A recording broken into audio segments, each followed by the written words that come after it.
na-ege ntị, daalụ. Ihe wetara n'ụbọchị taa bụ ihe ndị oyibo kpọrọ orphan, slave, wretchedness and poverty. Orphan, slave, wretchedness and poverty.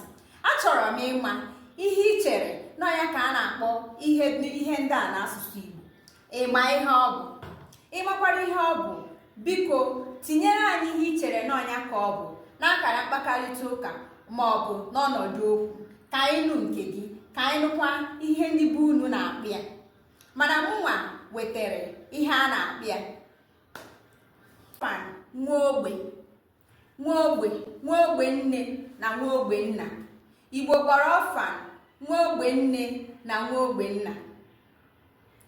Abịa na slave, ndị Igbo kwenyere na slave bụ ohu. Anyị ka ga-ewetakwa ihe gbasara slavery. Anyị ka ga-akọ akụkọ otu slave trade ji bata n'ala Igbo, mana nke ahụ ga-abụ okwu ga-akwụrụ onwe ya so ya.